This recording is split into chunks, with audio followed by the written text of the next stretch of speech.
So I've been told I have to sit in the middle or stand in the middle. Is this right? Yeah? Okay. So first of all, I should almost apologize, which is that Carlotta should have been here, but last minute she had to say no, so I've taken her place. And hopefully what I have to say will be complementary to what she would have said. And I think even though we often disagree on some of the details, for example, the role of finance, we definitely agree on the mission, the challenges, and the degree to which this community should really be at the center of the debate.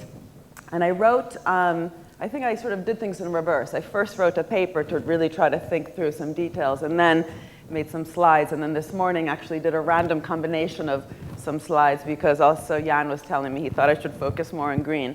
So I might have to at some point ignore the slides and tell you more the story, which I think is the important thing. But what I started off the paper that's on the web with is that I think we really need to ask ourselves during these 2 days why it is, and I don't mean this in a critical sort of negative way, but definitely in a constructive way, but why it is that the voices of this community are so unheard, actually, currently in the crisis. And by crisis, of course, we have many different types of crises. But let's just say, within the debate about the different types of crises, I really think we have to admit that our voices haven't been heard, and maybe also use the last day and the last panel, some sort of discussion between ourselves to think about how the different presentations that have been given can actually contribute to not just our understanding and our analysis, but in some way a call to arms to make our voices more heard, and in that process perhaps also change the language that we've been using, which maybe, and this is a provocation, has been a bit too narrow. We've remained a bit too much within an innovation and an industrial policy ghetto, and we need to sort of, not only think bigger, but actually act bigger and get much more at the center of the debate.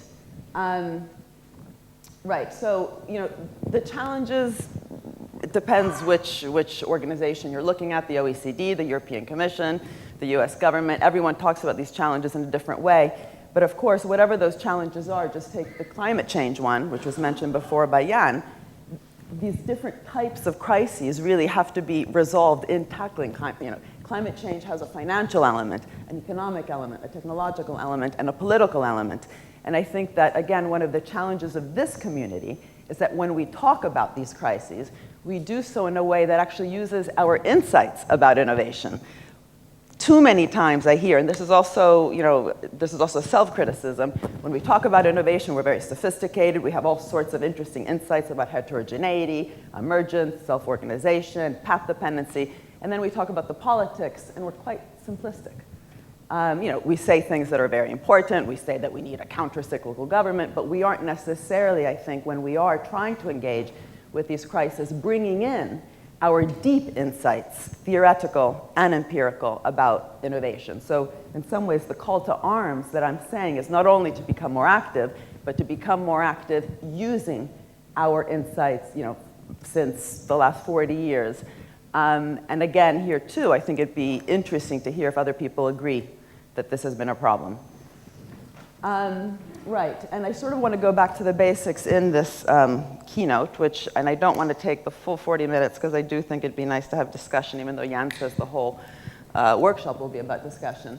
But I want to go back to the basics to suggest that in some ways, perhaps one of the reasons that we haven't been heard as much as we could in the specific recipes, for example, that are being given to the countries that are having the biggest problems in Europe right now, so the periphery countries, or what Goldman Sachs calls the pigs, and we should refute that word, of course, but it's out there, is to rethink the role of the public sector. What is the role of the state? This is not just about innovation policy and industrial policy, but policy. And to actually rethink that within this community. I think that's going to be very important in these 2 days, and I will just sort of maybe put some bullet point questions. Also this issue that, as we know, there's increasingly the need for public-private partnerships, more than ever. This is also because some of the big missions, we use the word challenges, but of course another word, what have I just done, is missions. And many of the missions of the past, whether it was putting a man on the moon or the discovery of the internet, which in many ways was a mission, were more than today able to be done by not so much government alone, but for example, the role of procurement was much more clear in putting a man on the moon than, say, in climate change, health, the aging, or the youth employment problem. And so that means that the public-private partnership element of it is even more important today than before. Alliances, in fact, if you plot, if you plot the number of alliances in most sectors, they've been going up drastically. But the problem is that by not thinking enough about the first point, what is the role of the public sector? What is the role of the state in the economy? These public-private partnerships, I think, have actually suffered by belittling, by undermining, by not thinking creatively about the public part. Yeah? And so rethinking the landscape of actors within, whether it's at the sectoral, regional, national level, but thinking of it in terms of sort of a division of innovative labor, who's actually doing what, who should be doing what, and what are the stakes and commitments that we actually want by the different partners. And I think Andy yesterday on the airplane said that one of the problems with the systems approach is that we've sort of completely abstracted from the issues around agency and power. And of course, we know there's huge issues around agency and power in public-private partnerships, and this community should be talking about it. Instead, I think we haven't. This is, of course, then related to the whole ecosystem, and I don't know why we talk about innovation ecosystems today. It was fine to talk about systems, but now this seems to be, at least in the politics world, the new trendy word. The problem is by then not thinking about that, we've, I think, had increasingly parasitic ecosystems of innovation versus symbiotic ones. But even to talk about what the difference is between that, we have to be engaging in this kind of conversation. And the issue, of course, of distribution, I mean, if you look at the European Commission's 2020 plan, what do they want? They want growth to be inclusive, smart, inclusive, sustainable. This community, the larger community, has had lots to say about the smart part, innovation-led growth. The problem is that unless we also engage actively with the distribution question, again, as I said before, then the risk is that when we talk about the smart stuff, it's very sophisticated, and then we get to the inclusive stuff and start talking about things like skill-biased technological change in different ways, which is completely disassociated from our understanding, actually, of how skills and innovation happens. So the real challenge here is also to really make sure that when we talk about smart, inclusive, sustainable growth, which I know many of us have criticized as being a bit just three trendy words that the Commission knows very little about, our community has an obligation, I think, to bring these together in a way that, if you think about it, used to be done quite naturally. When Ricardo or Marx talked about mechanization, they immediately started to ask, the distributional questions. And what's happened over the last 100 years, I think, increasingly, but it started more or less 100 years ago, is you have people talking about distribution who are, in economics at least, the labor economists. They have their frameworks, people who talk about innovation, our type of community doing it in our way. And then when they're bridged in a way that actually isn't really a bridging. And again, the skill-biased technological change framework is a perfect example of this schizophrenia. They talk about skills, they have no theory of skills. Skills are quite exogenous in that model. And of course, it doesn't capture the real problem of inequality, which is, in fact, the 1%, 99% issue that people, the Wall Street occupation, as well as many other occupations around the world have talked about. That approach does not talk about that element of inequality, which our community, I think, should be talking about, because that is increasingly a problem of value extraction. And our community, of course, is one that talks about value creation. And one of the issues here is, do we actually need a theory of value to even be able to distinguish these two things? And is it possible to continue to not actually talk about things as deep as the Wealth of Nations theory of value within our community? And it's interesting, I think, that when we do, and I've had quite a few conversations, where's Giovanni? When Giovanni and I have sometimes late at night engaged with our fellow evolutionary Schumpeterian economists around the world, we immediately start arguing and we have to almost stop. It becomes, I don't want to say a fight, but the point is by not talking about this, we have allowed ourselves to assume we're all in it together, we're all sort of friends around that, but actually sometimes talking about innovation is much easier than talking about these underlying things. And I think this also, part of the call to arms is let's start re-engaging with things as difficult as the theory of value, which then will allow us to differentiate value creation from value extraction, and value extraction is for sure one of the key problems around the issue about both the inclusive growth aspect and the sustainable. Okay. Funny enough, recently I've been asked to give talks at very strange events. One was an event at Oxford recently where I was invited by Lord Patten. He's the Chancellor of Oxford University as well as the head of the BBC Trust. And I said, why are you asking me? I have nothing to say about broadcasting. I've never studied broadcasting. I know very little about the BBC. And he said, no, well, we read your entrepreneurial state work and we think that you have something to say about sort of the future of broadcasting in terms of the space that the BBC can occupy there. And I went there a bit timidly, but then I was very happy I went because one of the people who was presenting before me, actually in this very sophisticated model, convinced the audience, which was mainly BBC Trust people and their friends as well as journalists interested in the BBC, that one of the problems about the BBC is the danger that it is crowding out private broadcasters.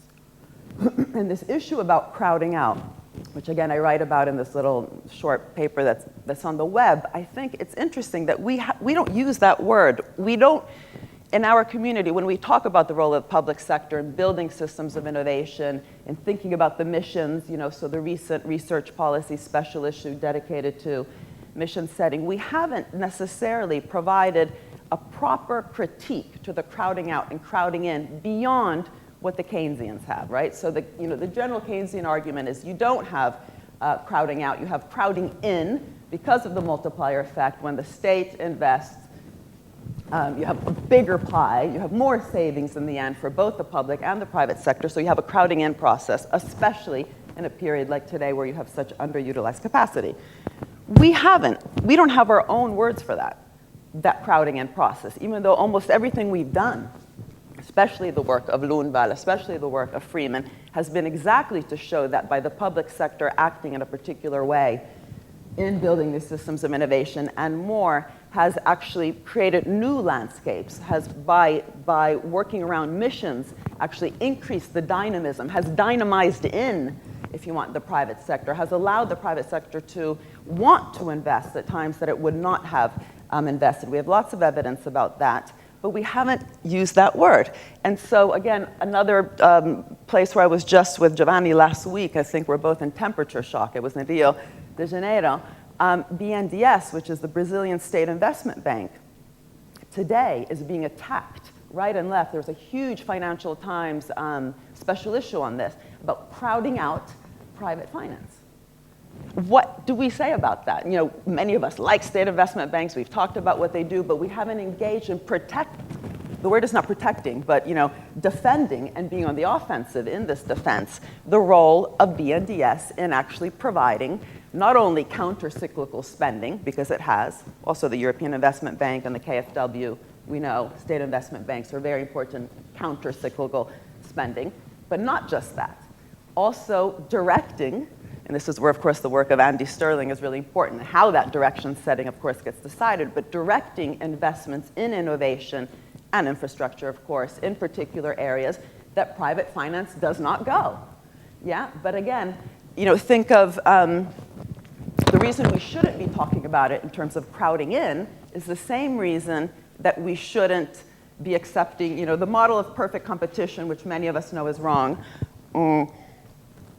is not wrong because it doesn't talk about the realistic market structures. Of course they do. There's all sorts of models of oligopoly and monopoly, but the critique that we've often had, Schumpeter being the most eloquent in this, is that you don't want the benchmark that you're then comparing yourself to talk about the realistic scenarios to be a benchmark that completely abstracts from the core.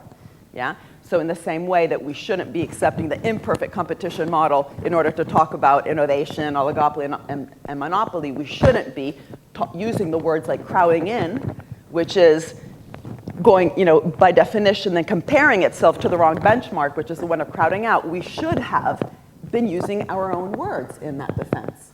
But we haven't, and that's because I think we haven't been engaging at that level. And the problem then is, and there's a wonderful book I really recommend you read, probably many of you have, by Tony Judt, called Ill Fares the Land, where he talks about the historical attack on the welfare state. And what he says, which is really, really important, is that this attack has been discursive. Okay, it's been a discursive attack. The words that have actually been used to describe what the state does over the years, since especially the 80s when this attack has become strongest, has been not coincidental. So he gives examples like the word administration. Talking about the government as administering is really boring. Yeah? And that has been part of the attack of killing the government, by talking about it in these boring words. So given that so much of what we do is instead talking about these very dynamic processes in which public policy engages itself in order to achieve smart, innovation-led growth, I think we have a responsibility also to start thinking of new words. So it's not enough to talk about systems of innovation and missions. We should actually be turning these into verbs so that we can actually go beyond the crowding in type defense of what government does. ARPA-E, by the way, is up there, and Big Bird is here because Mitt Romney, it was not a coincidence that when he was running against Obama, what did he say he was going to do? Luckily, he couldn't do it because he wasn't elected, but had he been elected, he said, in the first week, basically, I'm going to kill off PBS because it's not needed. Same reason that, BBC, they crowd out private investment, private broadcasting, and it's not really needed. It's sort of irrelevant, which in the US, by the way, we can talk about it later, but because they've outsourced so much, unlike the BBC, they have actually become quite irrelevant in terms of market share. But also, he said ARPA-E, and I don't know how many of you know what ARPA-E is, but it's basically trying to do for green the same as what DARPA did for the internet. And what he said was, the reason we don't really need this huge ARPA-E thing in the Department of Energy is because they're doing so much more than what the state should be doing. And what should the state be doing is just fixing market failures. And what does that mean? Doing the basic research, right? Because as we all know, basic research is hard to appropriate, hence it's a public good, and hence you need the state to do it. It's a complete ununderstanding, which I'd say is quite diffuse even within the economics community, of what it was that DARPA did and what all these different missions have been about, which are eloquently talked about in this research policy issue which has just come out, which is that missions have included both basic and applied research, but also gone completely downstream. Yeah, I mean, you have, the internet was even commercialized by the government. But again, what's interesting here is not to talk about Mitt Romney, but that this attack on these particular institutions are a result of not having had, obviously not just within this community, but enough impact on what it is at the concrete level of these organizations that the public sector is about. And I think we actually have to get to the organizational level. Okay, so as a result of the call to arms, it's not just about these big crises, it's also actually better understanding which agents of change are currently at risk of basically disappearing. The BBC, I will foresee this if you want, I'll be very sad if this is a correct prediction, in a couple years' time is actually at risk of existing, but at a much, much, much slimmer level because of this attack. Okay, anyway, going on. Also, in terms of the call to arms, I think we have to be these three things here. We must be revolutionary and radical. It's not enough to be incremental, but what does that mean? We have to really understand what we mean by rebalancing, because all over the world right now there is an attempt to rebalance economies away from finance towards the real sectors. So industrial policy, as we all know, is back, and we think that's a good thing. However, unless we really rebalance the economy, which also means rebalancing the financialized real economy, then much of industrial policy, and if we actually look at the concrete industrial policy strategies today in many countries, they are feeding the financialization. They are actually not going against it. So really understanding what we mean by rebalancing beyond just the industrial policy and the real economy versus finance type. And to really discuss also the question about rewards, which I personally, I mean, this is just something that I'm personally interested in, but I just want to use it as an example of better understanding if we do want an active state doing the kind of things that we think are important in order to solve these crises, we also have to be talking about the rewards that come back in order to make the investment cycle sustainable, not just in the green sense, but sustainable in the sense that it can actually reproduce itself over time. Currently, instead, what we have is this very dysfunctional situation where we're asking the state to be doing more and more and more, and I'll give some examples in different sectors, and yet what's coming back to the state purse, the budget, is less and less and less, both because of this attack around austerity, but also because we, by not having actually talked about the state in a certain way, haven't allowed a justification for these returns to come back beyond just taxation. And this is even if the companies are paying their tax. Okay, so how much time do I have? whole half an hour. Good. Okay. So I'm not going to say much about this except to say, which I've already said, which is that part of the problem has, of course, been discursive. We have to go away from talking about the state as simply fixing market failures, fixing coordination failures, fixing system failures, fixing output failures, which is, of course, the sort of bastardized Keynesian view, but also doing something different, creating and shaping, creating new landscapes, both through the mission settings, but even more, doing what the private sector really isn't doing. There's really interesting examples, by the way, in particular sectors, for example, in pharmaceuticals, where increasingly there's not just public and private, so you have, say, the NIH, National Institutes of Health, you have big pharma, you have small biotech, but you also have new actors coming in. For example, the third sector through charities. In the UK, for example, the Wellcome Trust and Cancer Research UK have started to want to fund innovation, have become quite important actors in that landscape. However, by not talking about things in a way that's not about fixing, but creating, shaping, which is, of course, the Polanyi view, right? Karl Polanyi in The Great Transformation talks about the state as important in shaping and creating markets. By not doing that, the risk now is that, and I see this in the actual policies that are coming about, that you have charities like the Wellcome Trust actually feeding in, doing, sort of helping the private sector do what it should actually be doing, as opposed to opening the landscape. So there's someone at Sussex called, I can't remember his first name, is it John Abrams, who talks about pharmaceutical research having become too pharmaceuticalized, too drugified. There's too much research actually on drugs, not enough on diagnostics, not enough on surgery or lifestyle choices in terms of proper research.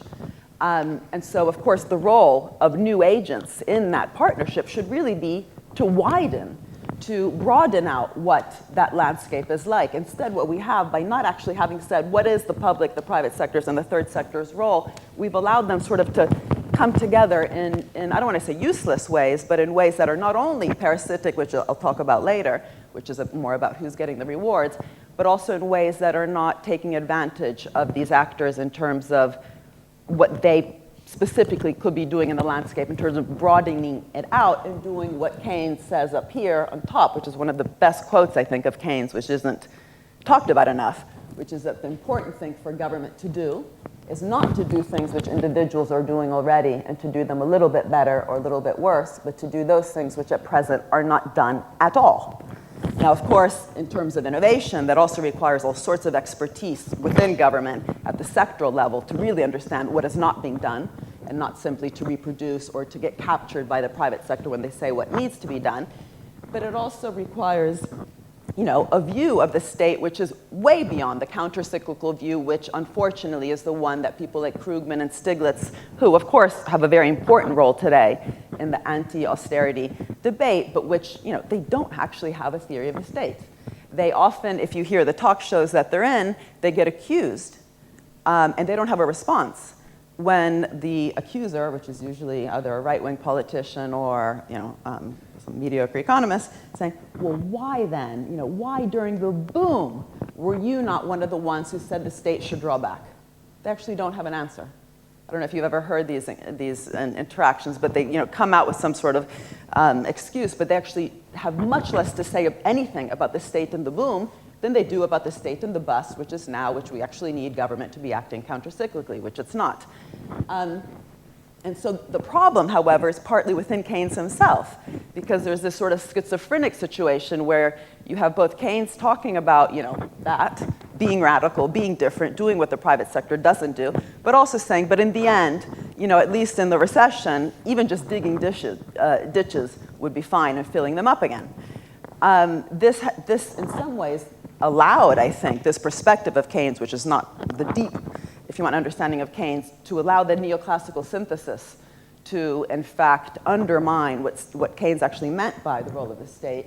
But what's really interesting also in this letter, which I quoted also in the document that's on the web, is this is a very different idea from, or should I say, it assumes a particular assumption of what the private sector does, which again in Keynes is schizophrenic just as much as the public sector problem, which is, on the one hand, he talked about the word animal spirits, right? So the reason that you often don't have enough private investment, is both because it's just very volatile all the time, also because you don't have enough, you have too much of it during the boom, too little during the bust, and he justified this using the word animal spirits, which really makes you think of wolves and tigers and lions roaring.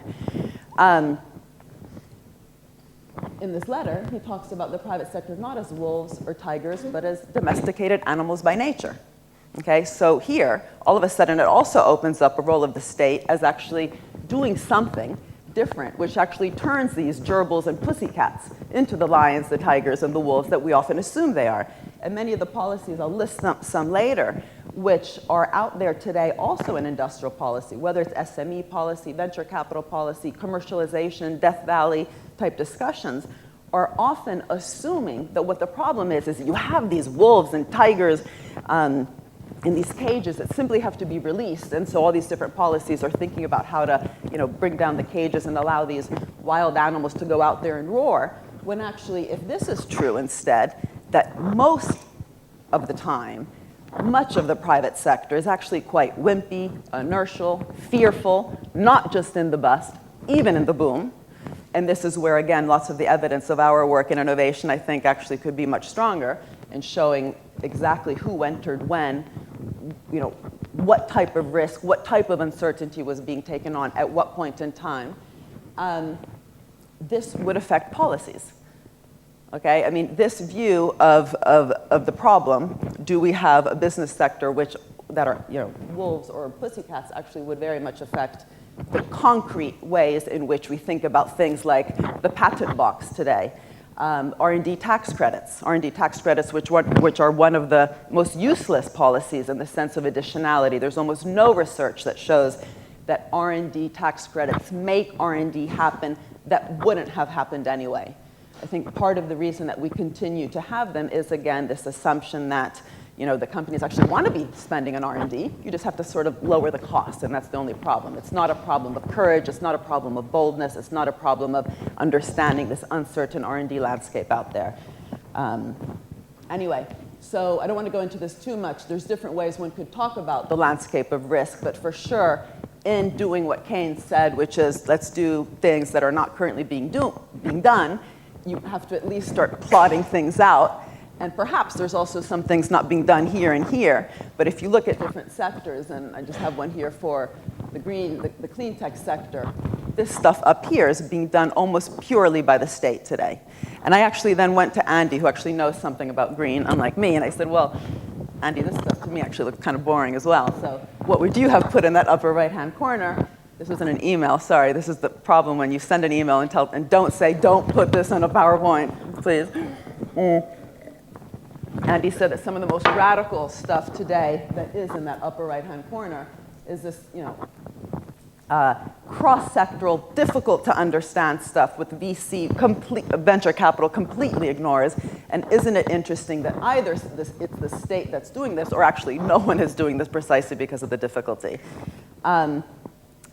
One of the reasons that BNDES, this state investment bank in Brazil, is being attacked today, and there was 30 articles the day we were there, the first day that we were at the bank, which is where our conference was hosted. There was 30 articles in the Brazilian and international papers against BNDES, precisely saying that one of the reasons that it's dangerous what they're doing is all they should be thinking about is this counter-cyclical lending, increasing disbursements during the credit crunch. Instead, what they're doing is thinking too much about particular areas that are being ignored, both in clean tech and in pharmaceuticals, to the point, by the way, I found this fascinating, they even, because they're also a social organization with a social mission, when they got involved in generics, they even started to prescribe things like, okay, we are not only going to try to protect our generic our generic companies from the big multinational takeovers of generics, we're even going to try to force these companies to think about things like, it's better if you produce a medicine where you just have to take 1 pill a day as opposed to 4. When you have 4 pills a day, many people forget. When you have 1 pill a day, you remember. So the effectiveness of these drugs is better when it's 1 pill a day. That's the kind of thing that a state investment bank like Brazil, in thinking about its operations in generics, was interested in. And they were precisely interested in that because that's what the private sector was not doing. But then they get attacked for being too prescriptive, right? And so one of the challenges I also put in the paper is, all this, so many people within our community, I often hear talk about things like, we don't want the old industrial policy, all that top-down stuff. We really need to do this new stuff, which, for example, Danny Roderick talks about in terms of self-discovery processes, more horizontal, less vertical, less prescriptive, facilitating, not being too directive. Why? I mean, for sure, there's many cases where we don't want to do that. In fact, the whole point is to have flexible systems. We want, again, the systems of innovation, insight, which is it's not the amount of knowledge, but the way that knowledge diffuses throughout the economy by having these different types of links between science and industry, finance firms. Fine, that's fine. But that doesn't necessarily mean you don't want to be directive, especially when it's a state institution. In this just small example, BNDES, saying there's one thing that is not being done at all by private finance, which is actually making sure that the drugs that are coming out are effective. That is directive as hell. Anyway, right, so the way I've tried to talk about this in the entrepreneurial state stuff, which now I'm writing as a proper book, this was written more as a Rosa Luxemburg pamphlet very quickly to convince the UK government to stop doing what it was doing, was that the government doesn't only fix, but it actually shapes, creates markets. It doesn't just crowd in. It doesn't just de-risk. I don't know how many people here have used that word. I find it a very problematic word. You're not de-risking the private sector. That's very, well, it's the word that's used. Now, risk sharing and de-risking, you are taking on risk. You're doing so boldly. You're doing so precisely because other actors are not doing so. What are the words? What are the words we can use to describe that without using the words that are used, which de facto are going back to the benchmark of the public sector as an inefficient nuisance, engaging with uncertainty, radical change, and doing so courageously, but however, and I'll get to this at the end, thinking about the returns would be much better. This is every day the exact opposite of what you hear. This was an Economist special issue a couple months ago dedicated to the Green Revolution. And even though they are, in such an obvious way, how can I say, ideological, this position is, I think, held and shared by many of our friends as well, which is that governments should stick to the basics, fund better schools for a skilled workforce, clear the rules, fund research, do the basic research. Yes, of course we need the ARPA-E's doing the basic research, but leave the rest to the revolutionaries. So this idea, again, and I'm sorry if I'm focusing on it too much, but I think it's the underpinning of so much of the attack, the idea that somehow the revolutionary, creative, dynamic, interesting, funky, foolish, crazy element is in the private sector. And all the state then needs to do is sort of create the conditions, the horizontal, the framework conditions, has in fact blinded us and is reducing the visions in terms of how to deal with the challenges that Jan was talking about. And it's not a coincidence that Steve Jobs, in this very famous talk he gave at Stanford in 2005 about trying to inspire the Stanford graduates to be innovative. He said, what you need to do is you need to be crazy and foolish. Keep that crazy and foolish spirit inside of you. Well, fine. Isn't that easy in a country where everything behind the iPhone and behind the iPad was created by the government? GPS, internet, touchscreen display, the Siri voice-activated system, all state-funded. Then of course it's great to be going around with your sandals and shorts and being foolish and crazy and being a genius like Steve Jobs, because he was a genius, absolutely exceptional, and there's not enough people like that. I'm not, how to say, dissing Steve Jobs, but the point, this image that somehow what drives this entrepreneurial spirit in the US are the garage tinkerers, and this willingness to engage with high risk, which we don't have in Europe, is just completely false. What we don't have in Europe is the massive amounts of state funding, which in fact created all the technologies which make the iPhone smart. Anyway, so false contrast. iPhone, I just said. iPhone, by the way, is really important because that is the example that's, why don't we have a European Google? That's the big question in Europe. Before the crisis, it was the question in the European Commission. Why are the Googles, the Facebooks, the Amazons coming out of the US and not out of Europe? And the answer was, they have more of an entrepreneurial spirit, more venture capital, more high-risk finance. Not, again, very active state, which, by the way, a great book is Block and Keller's The State of Innovation, which actually tells the story behind many of these different sectors of what the state in the US has done. People often say, fine, but you're talking about defense, the military, this big Department of Defense in the US. Well, look at health. One of the big challenges, the US government has spent almost $800 billion since the beginning of the NIH, but this is increasing over time. It's not decreasing, even during austere times. Even under Reagan's years, it actually increased.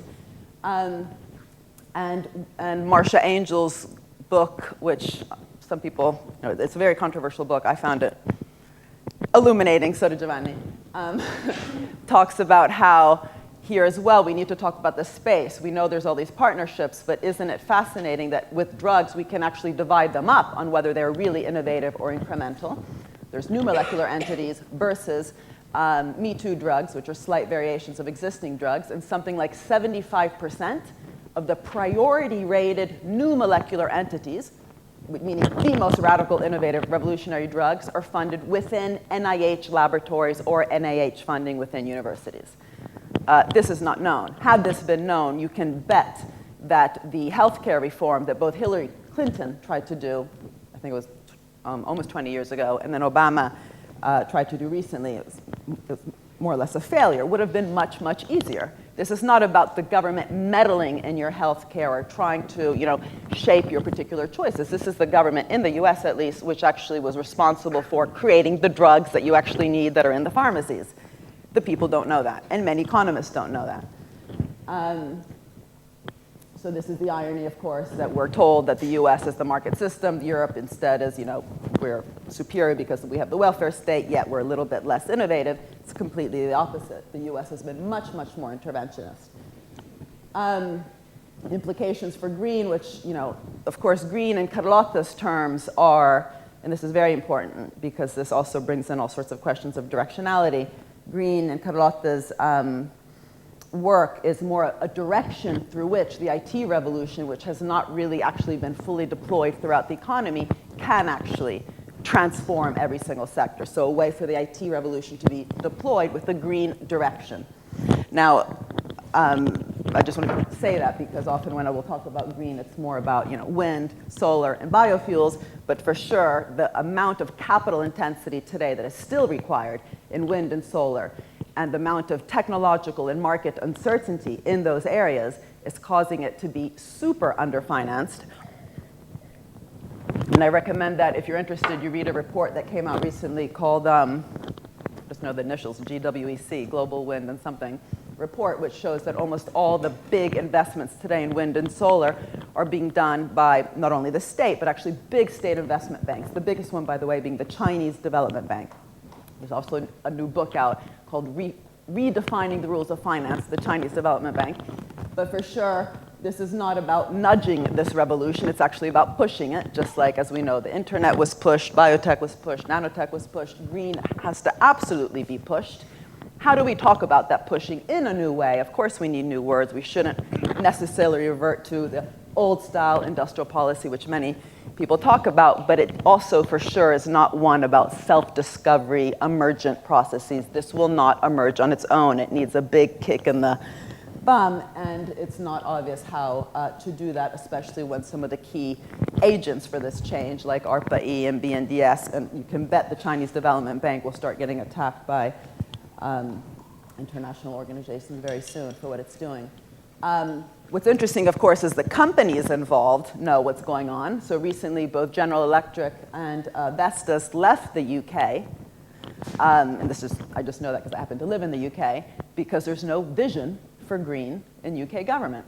And this is not just about the feed-in tariffs and all the back and forth changes that have been made, but there's no sort of, landscape changing, market creating and shaping vision in UK government around green, and they're leaving. The crisis, of course, is then that the same companies in the UK, just like, and this is also true with pharmaceuticals, what they actually ask for are things like the tax cuts and getting rid of the red tape, as if they are, again, the big lions and the tigers. But in fact, what they're saying indirectly when they say there's no vision is there's no proper governmental animal spirits in this country, and hence we're leaving, and so they go.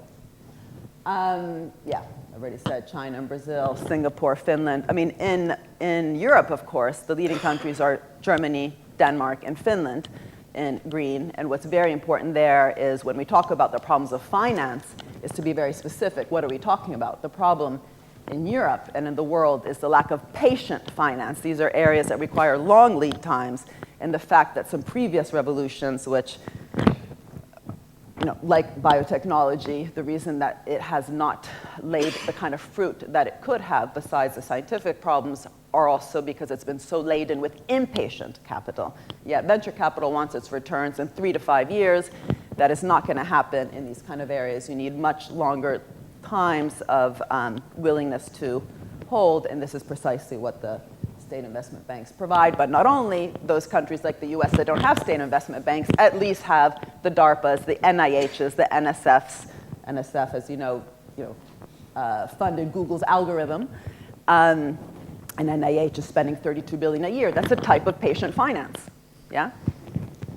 Rebalancing and redirecting, I'll just say something quickly about this. This graph is from Andy Haldane, the Bank of England, but it's mainly a problem in the UK and the US, but for sure many other countries in terms of the degree to which financial intermediation completely outpaced value added in the economy in terms from the real economy.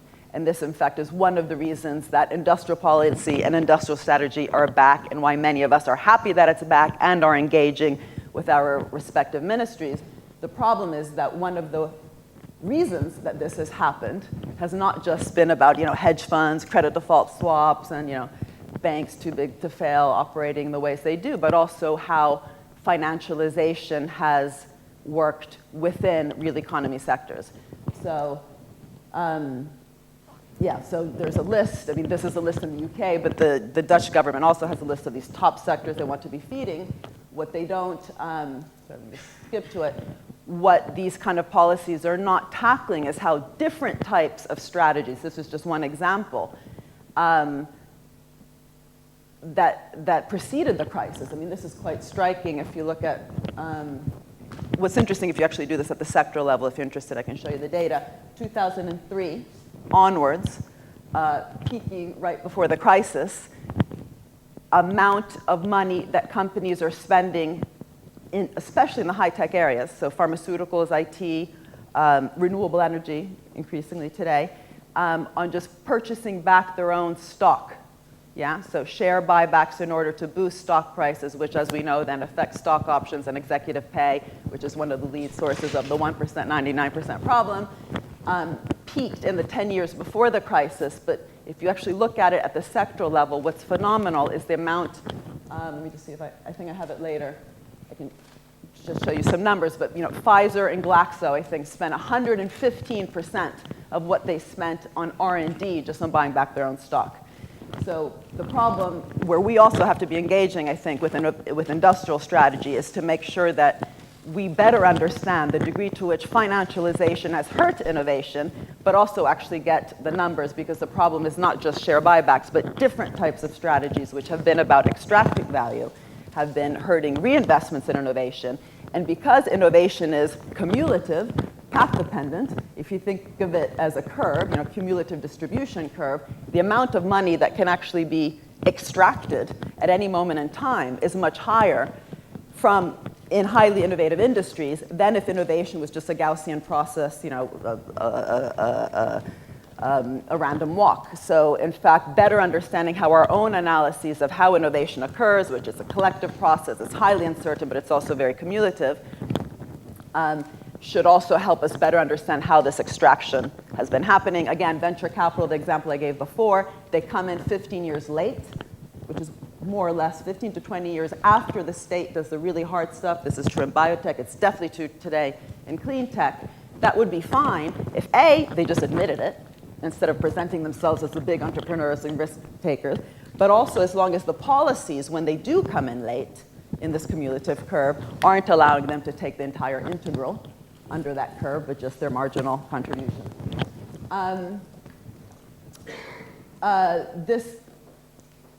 Both what I said before about not understanding the real role that the state plays in, sorry, oh well, what have I done? Someone quickly. I could probably just do it there, sorry.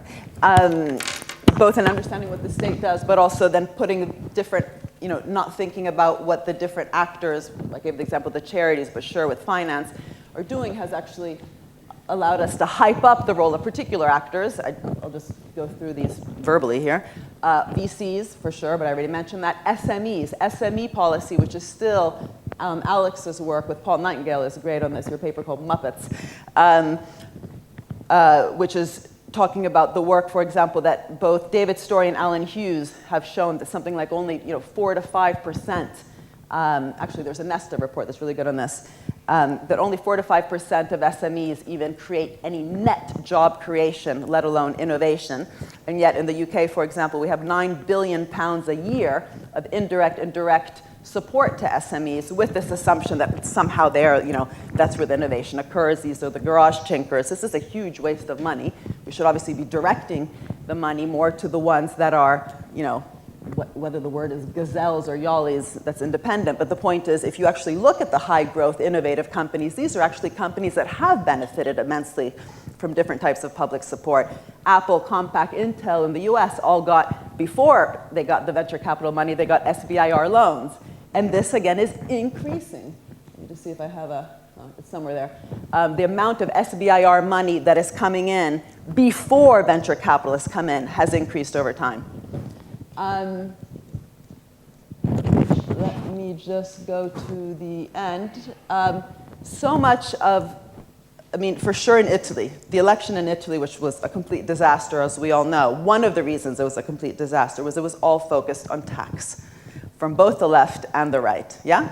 The EMU, the house tax, but by engaging ourselves in these kind of discussions, I think that we should have been, and this is where I'd like later, maybe in the discussion at some point we can talk about, how many of us have been forcefully against, the type of tax credit policy which is currently in the post-crisis recovery guiding so much of the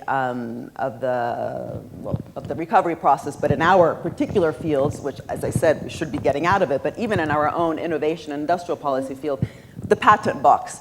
It's a new law that has come out both in the Netherlands and in the UK, which is actually focusing on reducing taxes for companies in terms of the patent income, yeah, not the research that generates those patents.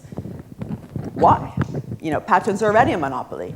Again, R&D tax credits. By the way, one of the R&D tax credits in the Netherlands, which I think is very effective, is actually an R&D labor, not an R&D income. That is different. But capital gains tax reductions. One of the hugest sources of inequality in the last 30 years has been in both Europe and in the US, the amount of reduction in both corporate and capital gains tax. This was not done through lobbies of the big oil magnates. This was precisely done by the lobbies of the innovators, right? So you had the whole, both the British and the American Venture Capital Association saying, if you want us to be risk takers, you have to reduce our tax. How many of us, using our empirical studies, have shown that taxes have no effect on innovation? They are driven by things that we talk about, technological opportunities. But do we have sectoral specific studies that today, in a moment where the policymakers are desperate and trying to find growth by any means necessary, are then resorting to not just the capital gains and corporate tax reductions, but also patent box R&D tax credits. We should have inner pocket sector-based studies which show that is not what increases innovation. We don't. I actually don't think we do. There might be some exceptions, but it has not even been our mission. I've just been told my time's up, so I'll probably just shut up. And most of this stuff I've already talked about. So that's it.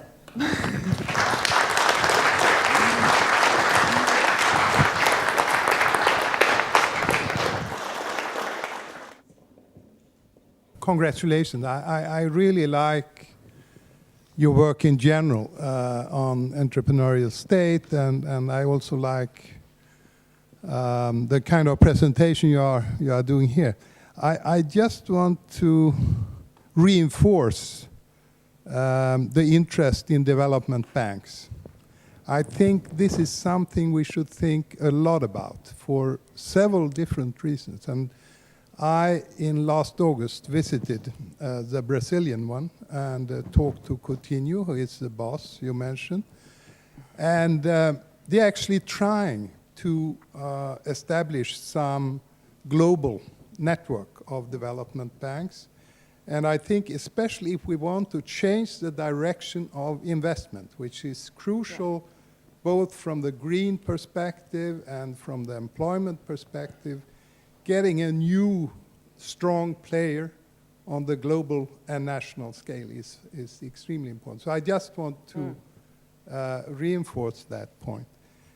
Second, I think just 2 words I would like to add on the policy side, and that is missing links.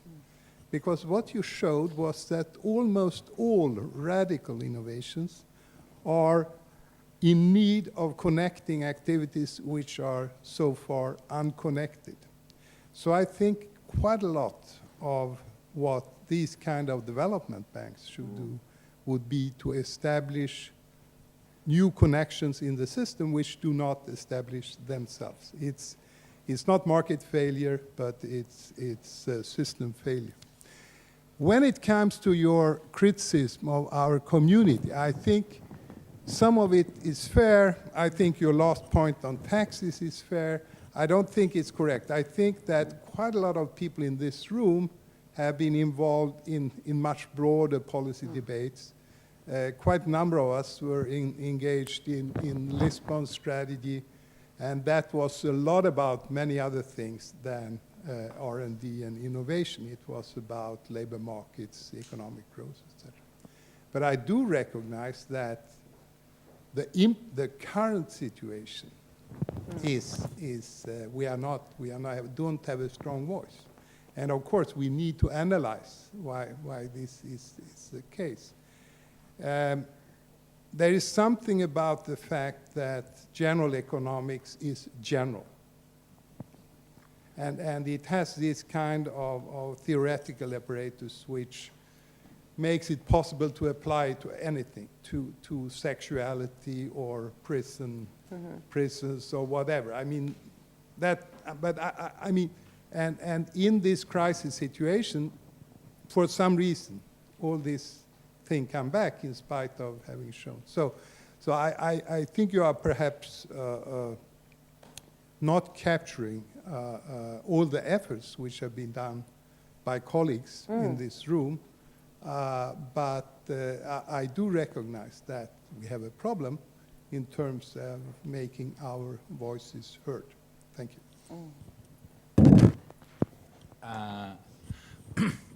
We could say, and we have good points in saying that instead of digging holes, we should have huge Keynesian project, environment friend, etc. I'll come back to that in my presentation tomorrow.